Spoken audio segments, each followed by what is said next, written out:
The path had vanished hours ago, swallowed by the encroaching twilight and the gnarled roots of ancient trees. Every direction looked the same, a suffocating wall of dark, dense forest.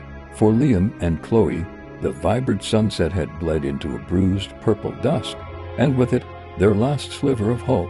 They stood back to back, their breaths misting in the cooling air, a shared, silent panic passing between them.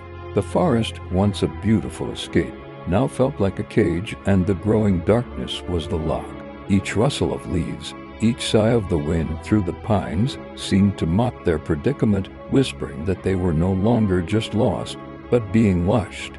The world around them began to play tricks on their frayed nerves. A sharp crack echoed from the undergrowth nearby, a twig snapping under a weight too deliberate for any small animal. Liam's head whipped around, his flashlight beam cutting a frantic, useless arc through the impenetrable black. Chloe gasped, pointing a trembling finger toward the edge of the light's reach.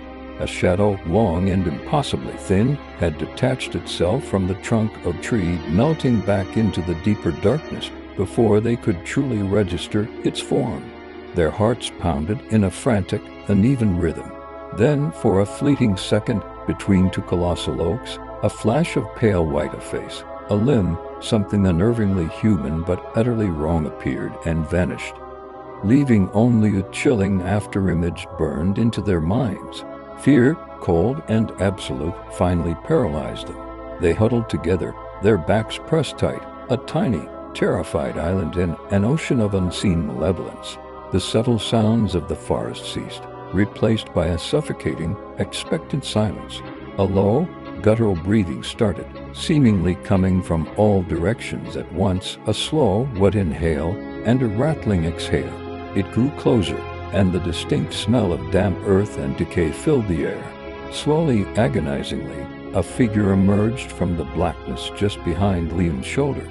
It was impossibly tall, its limbs thin and elongated like stretched branches, and its skin was the color of bleached bone. It unfolded itself from the gloom, its movements unnaturally fluid and silent, a predator revealing itself when the hunt was already over.